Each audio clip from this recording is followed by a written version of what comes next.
Swayam Prabha. Digital India. Educated India.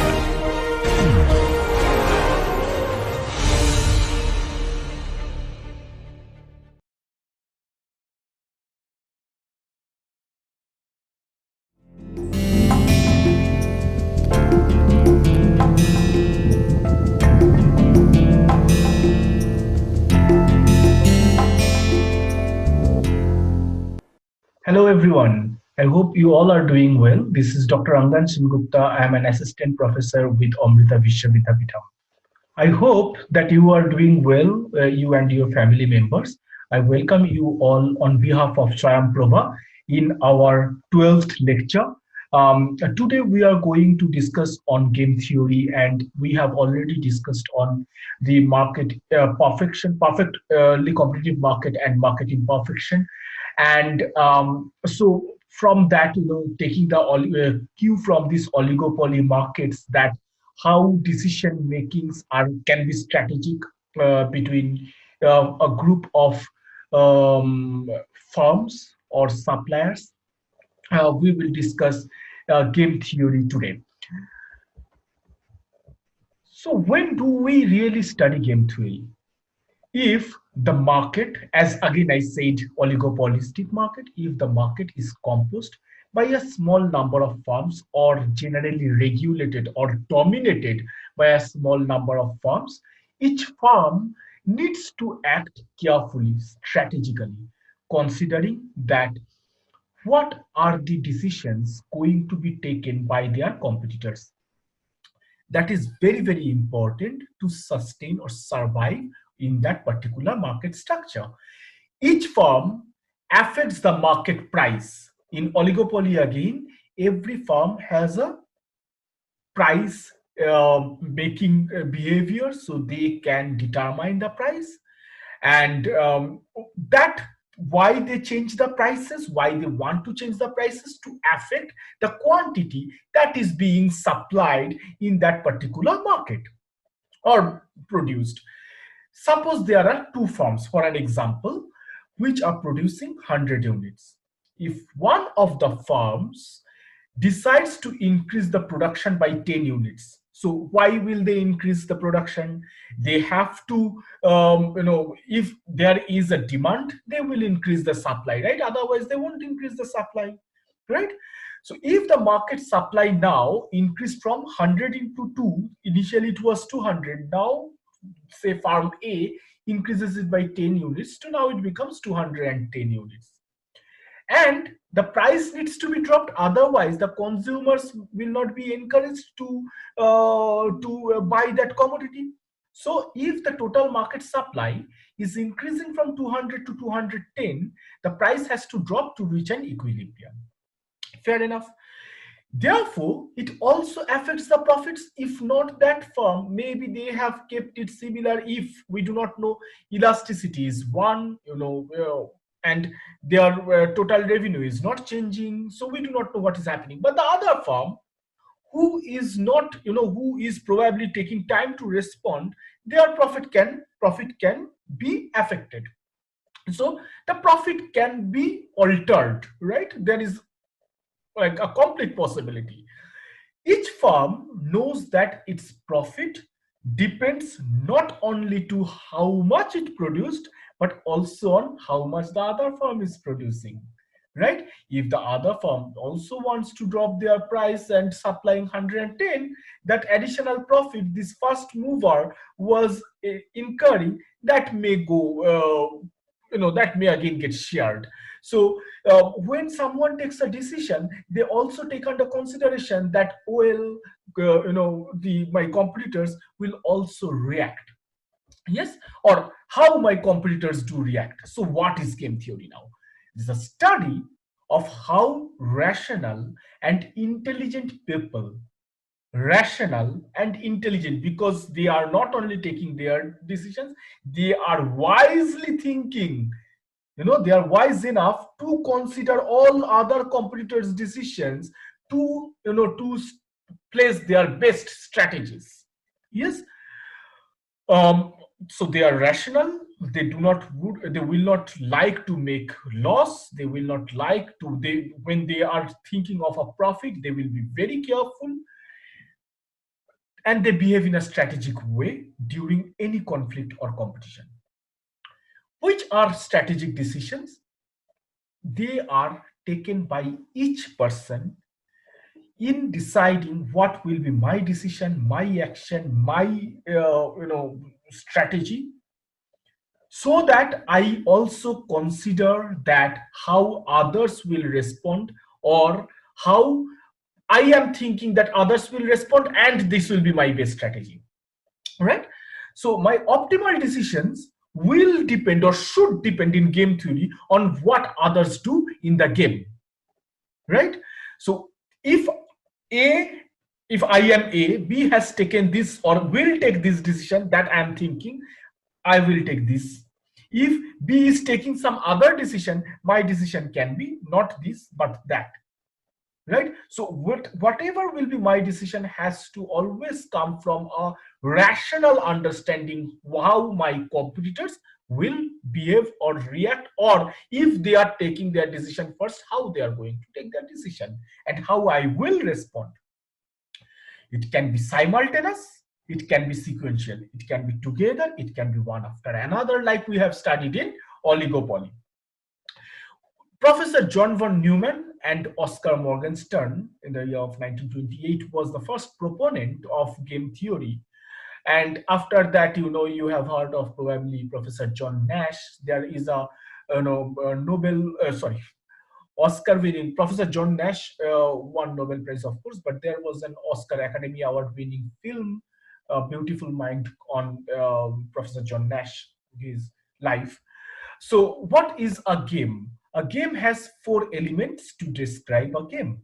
Number one, the players, the strategy makers, the suppliers, the economic agents. Rules: when each player moves, when each player takes a decision, what are the possible moves, what is known that each other player will be doing, right? So these are the rules, that when each player moves, what are the possible moves that can be taken or ought to be taken, and what is known to each player before moving, and the knowledge that I know if I react like this, how the other person will react. Yes. And outcomes of the moves, that if he reacts like this will be my move and this will be my profit, or gain, or the outcome of the move. Payoffs of each possible outcome, that if he goes left, I go right, and this is my outcome. So the payoffs is the finally that numerical explanation of how I can explain the magnitude of my outcome, how much money each player will receive from any specific outcome, how much will their profit be, how whether they will win the game or not, how much points they will gain out of playing playing that particular game, what will be their punishment, or whether they will win a war or lose a war, whether they can escape an accident or not. So these all are possible outcome, accident or survival and all these things. And payoffs are the chance of accident, the or the number of points they will get, like that. So assumptions in game theory, the first thing is that there are finite number of competitors. We can count them. Finite means they are countable. It is impossible if they have, I do not know how many competitors are there. Why? Because then I may not know what others are. I may know about certain competitor, but I may not know about all the competitors, because I do not know who are the competitors that exist in the market, right? So there are finite number of competitors. Number one, generally when we explain a game theory in classroom, we generally keep a 2 players or maximum 3 players game, to keep it simple, to understand it simply. Conflict of interest has to be there, otherwise they will not play a game. If there is no competition, there is no conflict. Each player has finite courses of action, so they have few actions. It's not that they can do anything and everything and that can fetch them an outcome. It is impossible. They have a finite courses of action which they know that, okay, fine, these are my outcomes, these are my actions, and I also know that these are going to be my outcomes out of them, right? So they know the possible choices I have as a, as a player of that game, and I also know that these are the similar possible available choices to my competitor. Yes, they should be from the same industry, same market, something like that. Otherwise, when we consider here that exogenous factors, all other factors are kept constant, considered as given, that may vary, that may not be in reality, that I consider that all other factors are, held to be constant. It does not happen like that, right? um so they do not know about their opponent's actions. I know that what can be possible actions, but I do not know what will they do. That is not determined. There is a chance. I know that these are the available choices to me and these are the available choices to them, but I do not know what choice he is distinctly and certainly going to adopt. That uncertainty is always there. The payoff is fixed and determined in advance, so they know the outcomes, they know the payoffs from each and every choices they take, every decisions they make. And players have to make individuals decisions without direct communications, right? So they do not talk, hey, what are you taking decision, you are going left, okay, let me see, if you are going left, so I will go left or right. I cannot. If you are going up, okay, then I will go left or right. There is no communication, at least no direct communication. So they assume that they are doing it, they expect, but they do not know for certain. Yes. So when we think of decision making of around a particular area, there are certain, we can draw a tree, and the first categorizations or classifications we can make, that the decision making are to be done in under uncertainty, under risk, and under certainty. Under uncertainty, I have no idea. Under risk, there is a probability, a chance, and under certainty is I know what is happening. So we generally consider under uncertainty, and under uncertainty that I'm not sure, though I know that which are the possible decisions um, my opponents are going to take. So under uncertainty, there can be two types: non-competitive situations and competitive situations. But what we understand in game theory, there is a conflict. They are competitors, right? So accepting that, our game theory, sorry, it should not be game theory, and there should be a bracket close. So competitive situations is the game theory. So under, when we take a decision under uncertainty and there are competitions, there is competition across the players of that game in that market, then it is a game theory. Now game theory can be again of two types. One is pure strategy, another one is mixed strategy.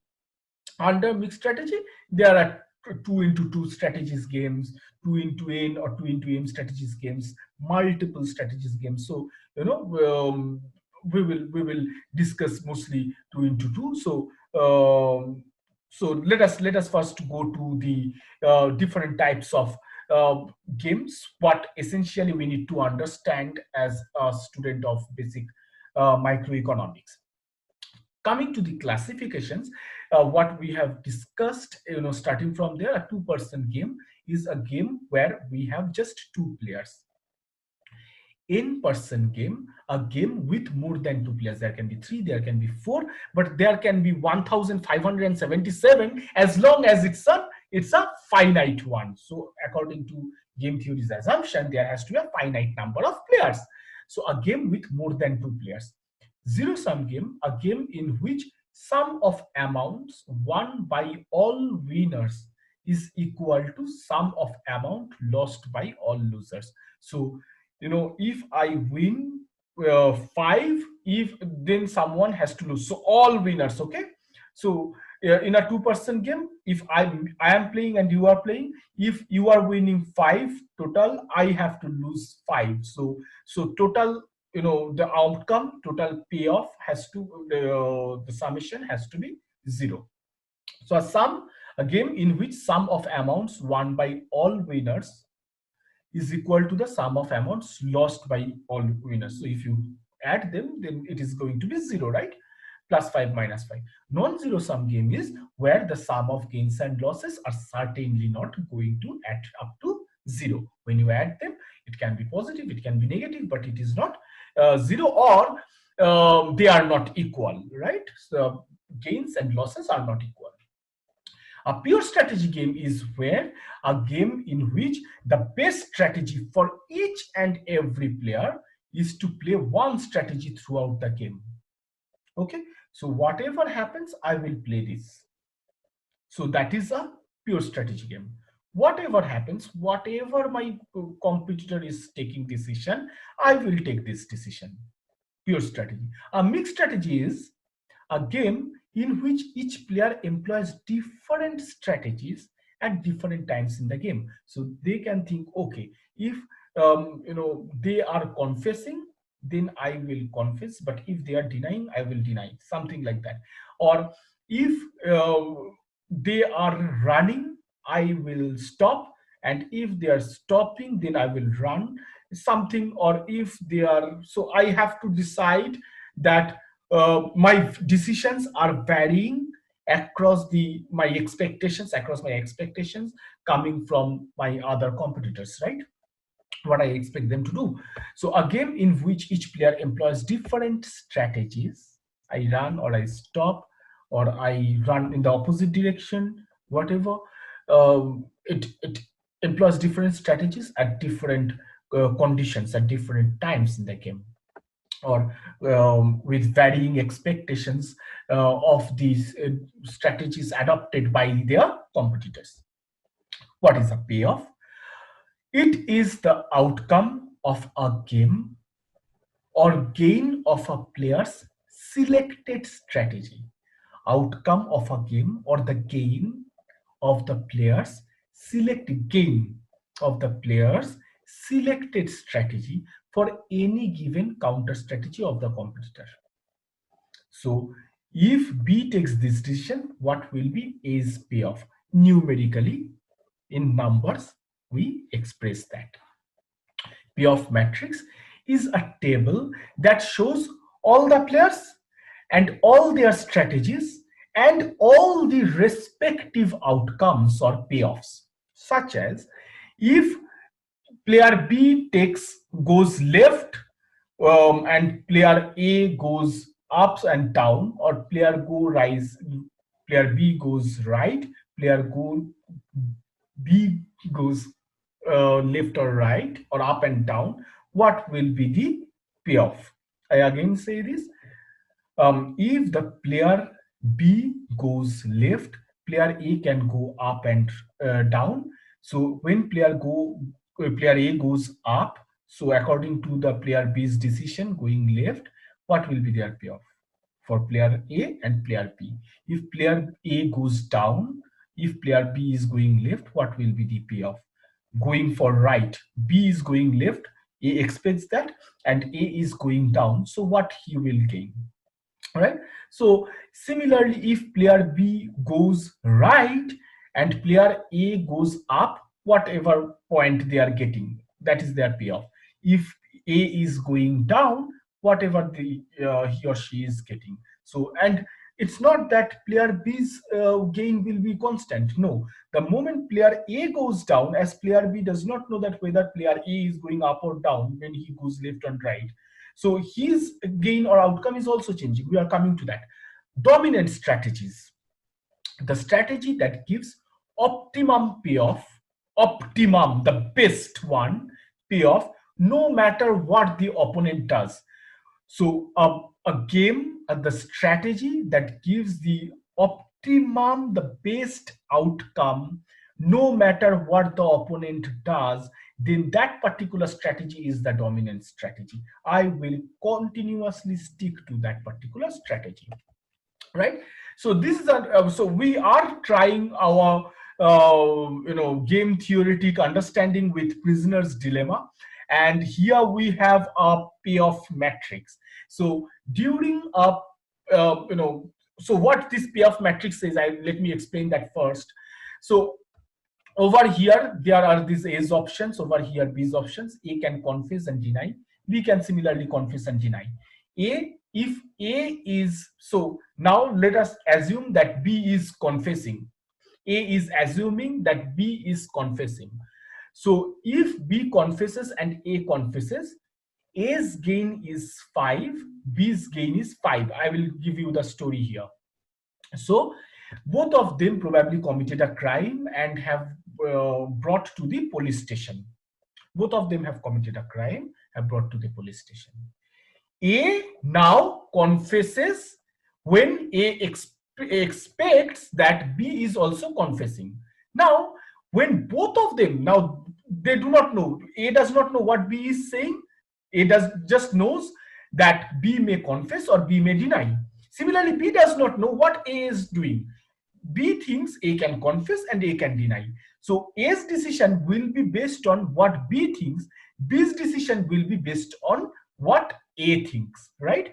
And if what it says, like say A and B, 5 and 5 over here, it says that if A confesses and B is also confessing, both are getting 5 years jail term. Both are getting 5 years jail term.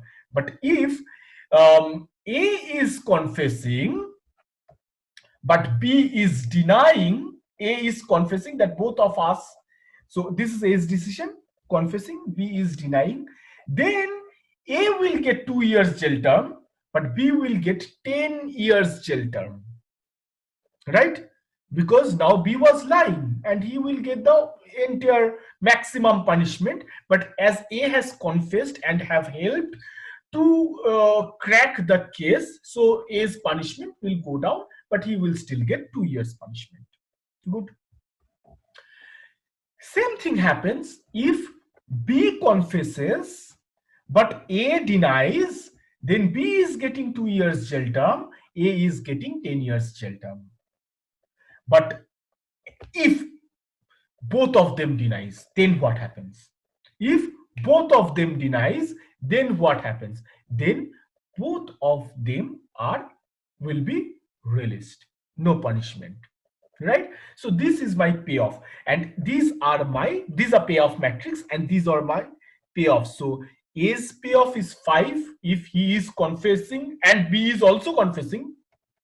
B's payoff is 5 if B is confessing and A eventually is also confessing, right? B's payoff is 10 if B is denying but A is confessing, and in that case A's payoff will be 2 years of jail term. Okay, taking a decision. Now A is deciding, assuming B is confessing. So A is thinking that B is confessing, what should be my decision? So what happens over here?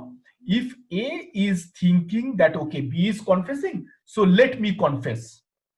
So what will be A's jail term? 5 years. Yes. If B confesses and A denies, then A's jail term will be 10 years. So which is better? 5 years is better. So in that case, what A will do? A will confess, and this is an optimal strategy. This is a best strategy for B confessing. A will also confess. But what happens if A thinks that B is denying? Then if A confesses, he has to go through 2 years jail term. If A denies, then he has to go through 0 years jail term. So naturally they both will confess. So deny. So if A thinks that B is denying, A will deny. So that is his best outcome. All right. Now just change the perspective, switch the perspective between A and B. Now we are thinking from B's understanding. B is thinking that A is going to confess, right? If B denies, then B is getting, now this is B's outcome. We are only considering B5 and B10. If B thinks A is confessing, B is facing two options, confess or deny. If B confesses, he will get 5 years jail term. If he denies, he will get 10 years jail term. So what they will do? B will confess. Right? I repeat again. If B thinks A is confessing, deny is block. Okay? A is confessing, then B can have two decisions, confess or deny. If B is having, B is confessing, then he is facing a 5 years jail term. If B is denying, he is facing a 10 years jail term. Which is better for him? It's confess. So B will confess. So it happens to be A confesses, B confesses. Coming down, if B thinks that A is denying, the same story again, B can confess or deny. If B confesses, he will get 2 years jail time. He is not bothered about giving A punishment. He is bothered about himself. So he thinks that, okay, if I deny, confess, I will get 2 years jail time. But if I think I am going to be, A is going to deny, and in that case, I should deny, because then I will be let go. I will be free. I will not be punished. So what happens? This is known as prisoner's dilemma. The best matrix, the payoff matrix is 5, 5, because here you can see that they are actually taking not the best option 0, 0, but they are taking 5, 5. They are accepting 5 years and 5 years jail term, because over here, they do not have any idea about, they do not have any idea about whether they are going to whether their opponents are going to confess or deny. So they will be playing safe. And what it means that over here, even if A takes this, A thinks that B is going to deny, so A will not take that chance, because A thinks B is going to deny and A decides to deny. But on the contrary, B confesses and A has denied, thinking that B will deny. A is going to get a maximum punishment, right? So rather, A will play safe, considering that B will confess and A will also confess, right? Same thing happens for B, that B thinks that A will, if B thinks A will deny and he ends up denying, thinking that he will be let free, but then A suddenly confesses, and then B has no other option but to serve a 10 years jail term.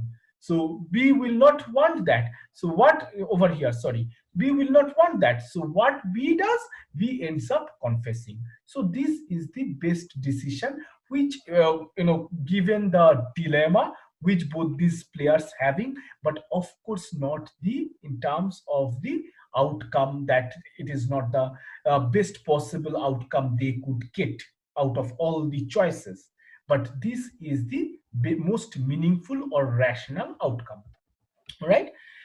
A prisoner's dilemma, I will try to explain it with an India and Pakistan condition, that why we are still in war, why we do not want to resolve these issues, why we cannot have peace, right? So it is like none of them are having a direct dialogue. No one trusts anyone. We do not have any clear information about what they are doing. So having that kind of situation, what we are seeing, that of course over here, the values, if it is lower, then our the points we are getting, the satisfaction we are getting, that is low. The score that a country is enjoying, where if it is low, then it is the satisfaction is poorer, the socioeconomic status is poorer. If it is high, then it is the best. We are attaining the best.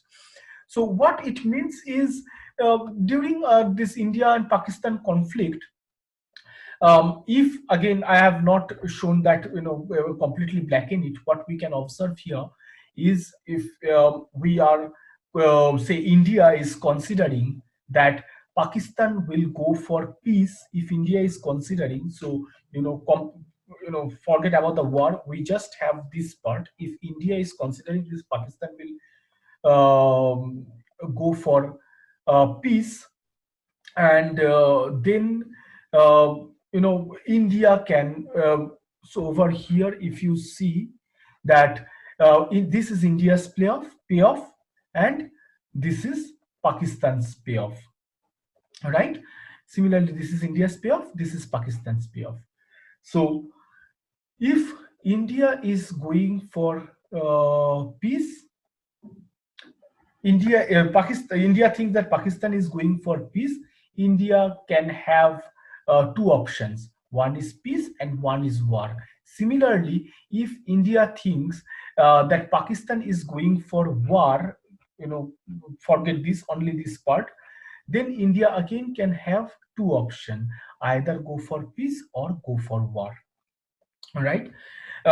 So if Pakistan goes for peace and India has to take a decision, and if India takes the war strategy, and they may, because Pakistan is not prepared for the war, so India will win the war, right? Same thing happens for Pakistan. If Pakistan thinks that India is going for peace, then Pakistan can have either peace or war, but Pakistan will go for war because that can ensure that Pakistan is winning the war, right? So they have this uncertainty that, can we really go for peace? If we are going for peace, the other country can call for a war, and we are unprepared completely and we will lose. So what happens that they go for, if over here you see that between the war and war, so over here they have selected war, over here they have selected war, over here what they are going to do, if in Pakistan, India is going for war, if Pakistan thinks that India is going for war, Pakistan will go for, if India is going for war, Pakistan can go for peace and war, but Pakistan will go for war. Why? Because his playoff is here 0 for peace, here 4 for war. Similarly, if India is going for peace, Pakistan has an option of going for war. That will give them a better outcome, right? So both the countries think it is risky to go for peace. It is risky to go for peace because the other country can go for war. Even if peace can be a good solution, the other country can go for war and I will lose everything. Here India loses everything and Pakistan wins 10, and over here Pakistan loses everything and India wins 10. If over here India goes for peace and Pakistan goes for war, and over here Pakistan goes for peace and India goes for war. So they are afraid, both of them, that shall we take the decision to go for peace, the other country can go for war, right? So they adopt 4 and 4. Why? If you see the minimum payoff, payoff means whatever they are losing, the minimum payoff over here is 4. Over here again the minimum payoff is 4. So they will decide that, okay, we will go for war. So they continuously engage in war. That is the most logical decision, given the uncertainty, given the risk of losing everything. So they will not unilaterally call for peace, expecting that I do not have the complete certainty that the other country will go for peace if we are going for peace. If they were certain that if I am going for peace, the other country is also going for peace, this would have been a better decision, but we are working under the condition of uncertainty, so they will go for war and war, right? 4 and 4. What is a dominant strategy? As you know, if you remember, the strategy that gives optimum payoff no matter what the opponent does. The opponent can take any decision, but I will stick to my decision. That strategy, I will stick to my this particular strategy. That strategy is known as a dominant strategy. Yes. So this is a matrix. So there are two forms, A and B. They can either increase spending in advertisement, or they may decide not to spend in advertisements, right? So if they are spending in advertisements, both of them, then A gains 20, say 20 million rupees or 20 lakh rupees from the market, and B gains 10 lakh rupees from the market. If A is not increasing in advertisement but B is increasing, B is getting 15 lakh rupees from the market and A is getting 10 lakh rupees from the market. Over here, if A increases the advertisement expenditure, B does not, B is not getting anything, but A wins 30 lakh rupees from the market. On the contrary, if none of them increase spending in advertisement, A will be on an advantageous position, 25 lakh rupees, and B will gain 5 lakh rupees. Probably over here, A has a much better status or position in that market. A is slightly more dominant, A has a larger market share, and that's how probably A's payoffs are mostly high. If not, A is not increasing in ad, but B is increasing their advertisement expenditure. Only apart from this, A has always kept on dominating B. Right? Now let us see how this can be, or which can be our dominant strategy. Considering that B will increase in their advertisement expenditure, A has two options: increase in advertisement expenditure, don't increase in, I'm so sorry, this not ADD, it can be AD. So don't increase in advertisement expenditure. So what happens over here is A now will go for, now when B increases in advertisement expenditure, I am only considering in this part, only this part, because this is A's payoffs. A increases at 20 lakh rupees it gains, A does not, 10 lakh rupees it gains. So naturally, if A expects that B will increase advertisement expenditure, A will increase advertisement expenditure. Coming to this, A thinks that B does not increase advertisement expenditure. A will, if A increases advertisement expenditure, they will gain 30 lakh rupees. If they do not, they will get 25 lakh rupees.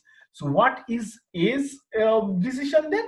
Again, increase in advertisement expenditure. Now, see, so here B does not increase advertisement expenditure, A increases. So it is more meaningful to increase ad expenditure as compared to not increasing. If B increases ad expenditure, still also it is more meaningful, more rational, more wise, strategic, better strategic decision to increase advertisement expenditure for A. Coming to B's options, switching the perspective, if B thinks that A is going to increase ad expenditure, then now we are only looking at this B10 and B0. B has to increase an ad expenditure, because only then we can gain 10 lakh rupees from the market, and otherwise if it does not, the B is losing everything, right? So B will increase in advertisement expenditure. If B thinks that A is not increasing advertisement expenditure, B can have two options: increase or don't increase. If it increases, it is gaining 15 lakh. If it does not increase, it is gaining 5 lakh. What will it do? It will increase the advertisement expenditure. So again, whatever B thinks A is going to do, either increasing or not increasing. If increasing, B is going for increasing their expenditure. If A is not increasing the ad expenditure, B is still going to increase or invest in their advertisement. So what we observe that both of them, irrespective of whatever their opponents are doing, they are sticking to their decisions that they are going to increase the ad expenditure, and hence increasing advertisement expenditures are their dominant strategies for both of them. Clear? So irrespective of what A thinks, B is increasing. Irrespective of what B is doing, whatever A thinks, A is still increasing. So these are increasing in advertisement expenditure. In this example, is going to be by dominant strategy. What is a zero-sum game? As we said, that the total outcome, sum of the outcomes are going to be zero or similar, you know, the win and the loss. So if you see, it's the simplest example of a zero-sum game, that when player A attacks and player B attacks, A wins and B loses. When A attacks and B defends, then A loses, B wins. Just loss and win. So so it's going to be similar. So the point wise is just +1 and -1, nothing else, and together +1 -1 is 0. So everywhere, and there is no tie. Even if it is tie, so the total loss and total gain is being same. They are equal. So over here, if you see, for every single payoff and a cumulative one as well, the total the sum of the payoff of the winner and the sum of the payoff of the losing side is always same, even if we cannot take. And here, just think once, can we have a dominant strategy over here? No, because the strategies are changing, right? See, if A attacks, A cannot continue attacking. A will attack only if A thinks that B is attacking. Then only A wins. If A thinks +1 is A winning, okay, -1 is B losing, -1 is A losing, +1 is B winning. So if A thinks that A is attacking and B will not attack, B is also attacking and A will attack, then only A is winning. But if A attacks and B defends, then A is losing, right? So it is like that. So again, similarly over here, A will defend only if it thinks that B will defend. But it could have been a dominant strategy for A that attack if, irrespective of B attacks or defense, if A is going to win, this was also +1 -1, then attack will be A's dominant strategy, because irrespective of B attacks or B defense, A is thinking that he should attack to win the game. Or if he eventually wins, then that is his dominant strategy. But here, it is not dominant strategy, because if A thinks B is attacking, A will attack. A thinks B is defending, A will defend. The same thing, if B thinks A is attacking, B will defend over here. And if B thinks that A is defending, B will attack, because +1 and over here -1. If B thinks that A is defending and B continues to defend, then they will lose, right? B will lose. So naturally, B have to attack to win that game, right? So it's a perfect example of a zero-sum game. And then comes the Nash equilibrium. So what is the Nash equilibrium? Is basically each player's predicted strategy, whatever they have decided that based on the other's decision, I will do this, is the best response to the predicted strategies of others, right? So, and they will not deviate unnecessarily or unilaterally, like means only they will not deviate if it is not forced by some other factors. and strategically stable, self-enforcing.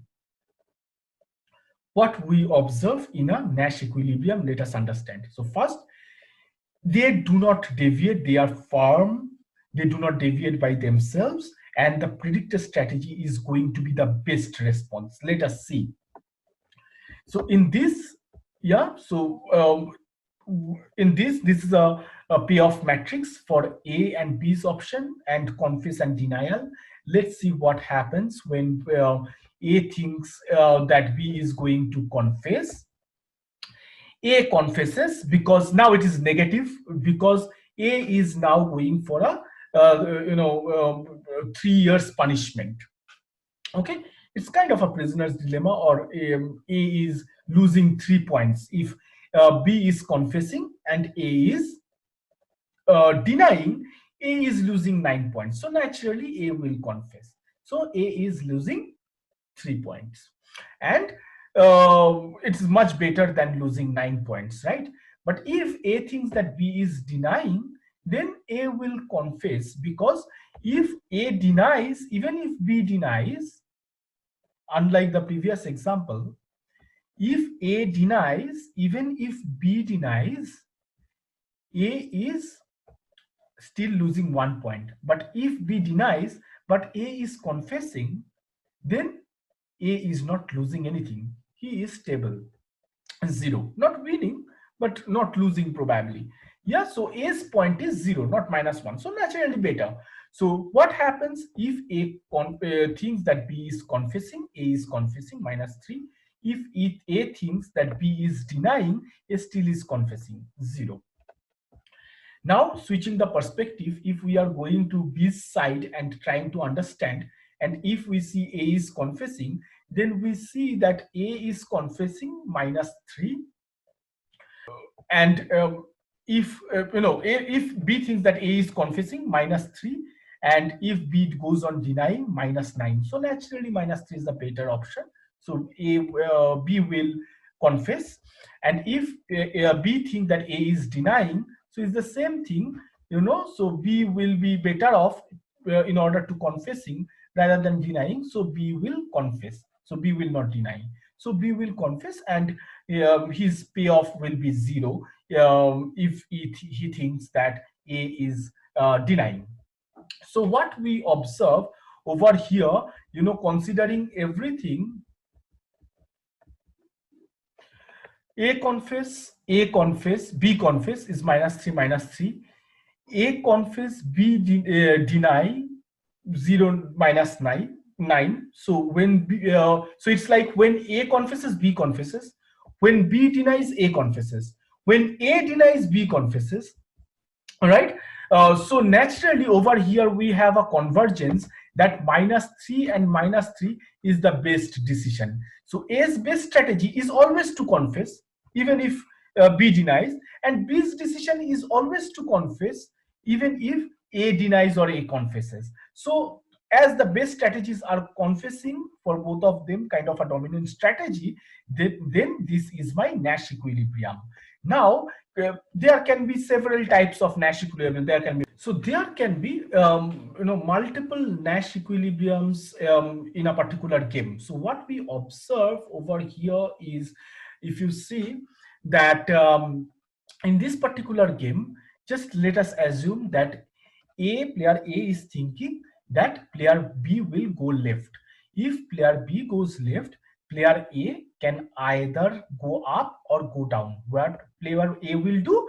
Player A will go up, because going up is giving him a better payoff, isn't it? 9 is better than 6. So player A is going up if he thinks that player B is going left.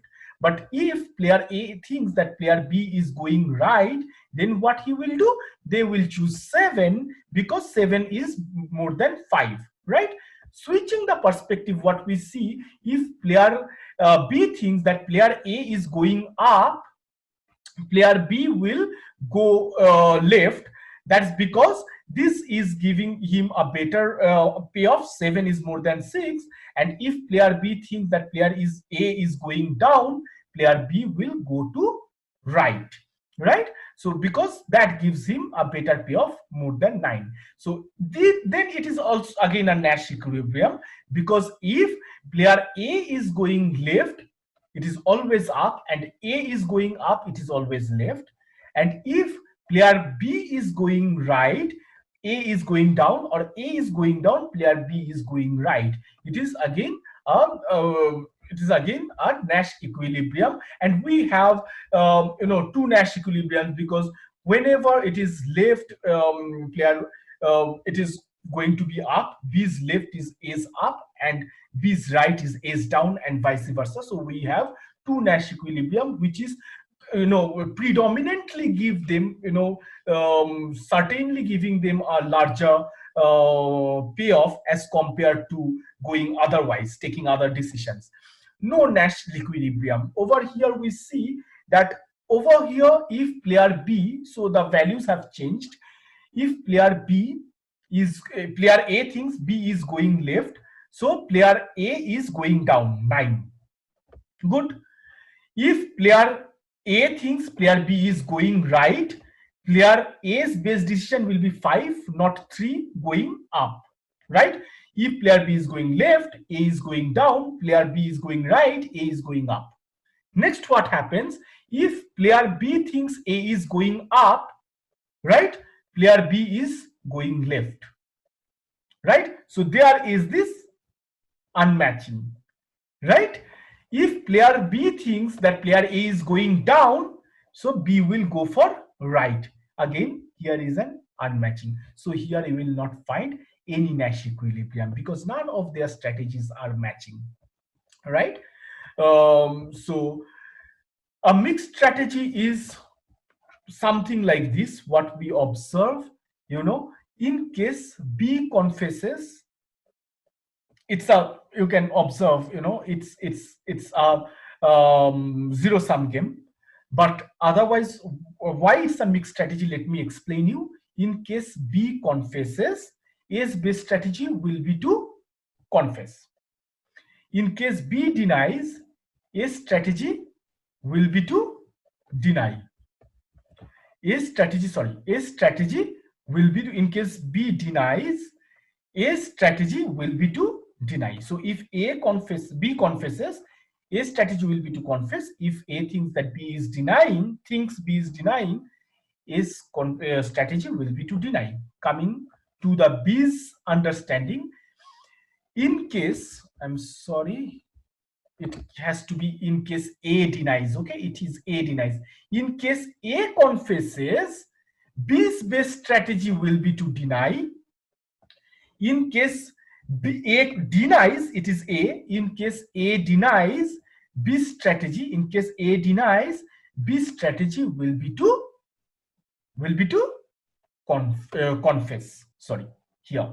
In case A denies, B's strategy will be to confess. So it's a mixed strategy, and we do not have any dominant strategy over here. All right. So A confesses, B confesses. This one. B denies, A denies, A thinks B denies, A denies, this one. Then coming here, A confesses, B denies, A denies, B confesses. So it's like that, the boxing game, attacks, A attacks, B attacks, A will attack, B defends, A will defend. The previous mixed, zero sum game example, A attacks, B defends, B wins. A defends, B attacks, B wins. So again, it is a kind of a mixed strategy, So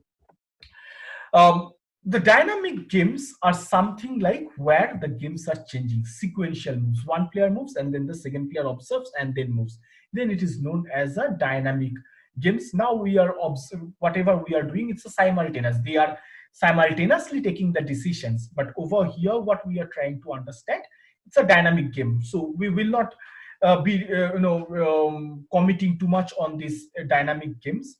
We'll just give you an example that it generally happens in industrial organizations. In a market structure, you have seen that in a oligopoly Stackelberg and all, that maybe one particular firm is a leader, another one is just a follower, and in that case we have a sequential game, because the leader, always the follower will expect the leader to take the first decision, and then they will follow and adopt to that particular decision, right? And we generally can explain that in game tree. It's not that we cannot explain simultaneous games in game tree, but sequential moves are often shown in game tree. And in game tree example, in terms of a bargaining, you see at the first period A offers x1 and B responds with x1 1 minus x1. Okay, 1 being the total. So if A offers x1, B will offer the rest 1 minus x1.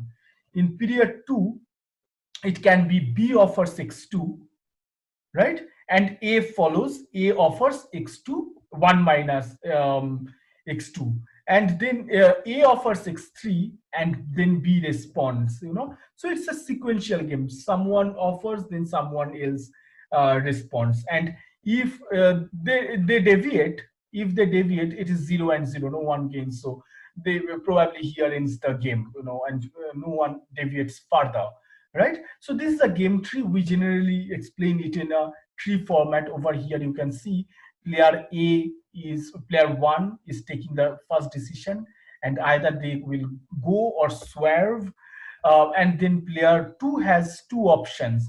When player 1 goes, then player 2 can also go or swerve. If it goes, then the payoff is 0-0. If it swerves, then it is 5-1.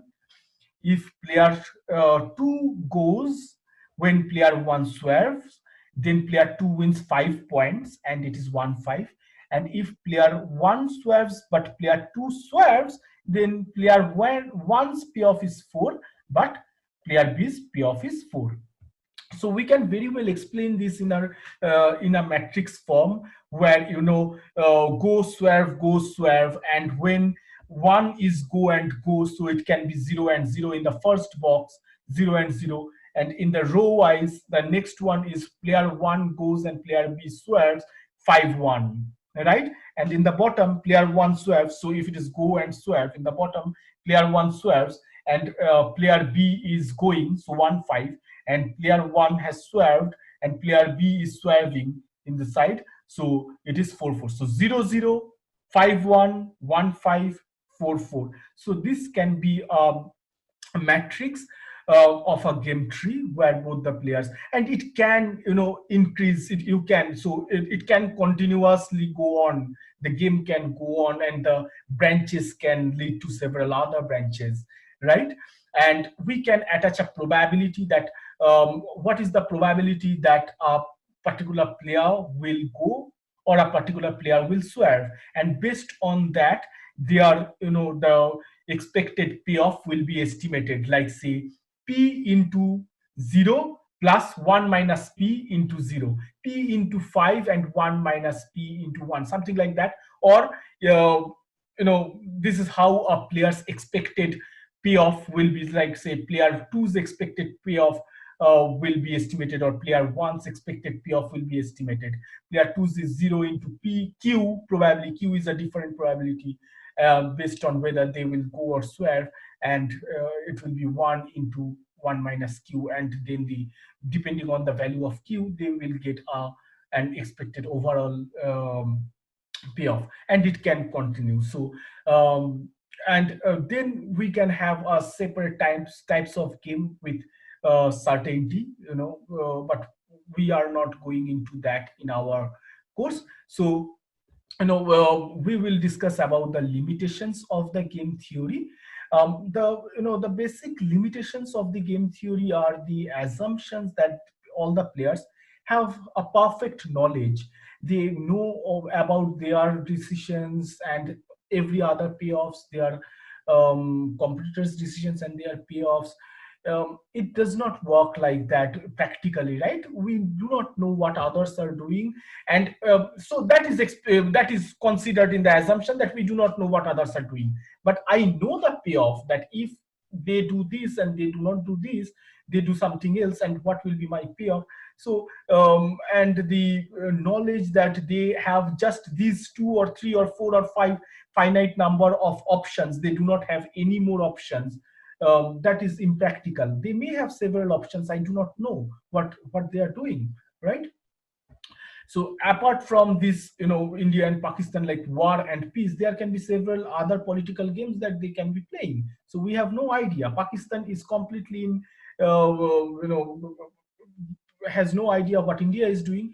India is also completely in doubt that what Pakistan is doing. So they have, they are, so this is not really logical to keep these assumptions in game theory. But yes, of course, for the sake of getting certain idea about how this particular game is being played, game theory gives us a large understanding and a pattern, and which can be numerically established, and the decisions can be taken.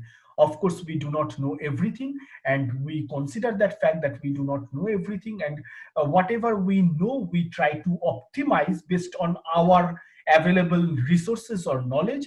And based on our available resources and knowledge, we try to identify that what will be the best decision and what game theory helps in, right? So but this is a limitation, that this is not practical to assume that each player has a perfect knowledge. The method of solution becomes extremely complex if there are multiple players, and in the sequential game, in the game tree, there can be several other choices, and the choices can go on and on and on. So it becomes very difficult to identify, at least when we try to note it down. It's not very possible, very easily possible. Players may not be equally intelligent and rational, like say B and A cannot be equally intelligent. A can be more intelligent and more rational, like B can be more emotional. So it is very difficult for A to identify that what B will do, and same for A. And at the end of the day, probably B's decisions are not the best optimum decisions for themselves, because they are not wise enough to identify their payoffs. And there are certain exogenous factors which are considered to be given or constant, and all these exogenous factors can determine our payoffs, our strategy heavily. It's not only those players decisions or strategies that affect my payoff, the outcome what I'll be having, but there are several other socio-economic political factors which determine the outcome of a particular game. And we generally consider these factors, like say exogenous factors, as given. Like say, if we go back to the demand theory, you remember that in demand theory, price determines the quantity, and everything else is given constant, ceteris paribus, right? So this is for the sake of simplicity, we assume that. And but and of course it does not reflect the reality. We consider that, and then we move on, right? So but these are the practical limitations what game theory has, given all the strengths and helps it does in our or the benefits it has in our day-to-day strategic or important strategic decision making. So thank you. This is the end of lecture 12 on game theory. We will discuss on two other lectures in the coming videos, and that will be end of the course. Yes. So stay safe. Take care. Thank you very much.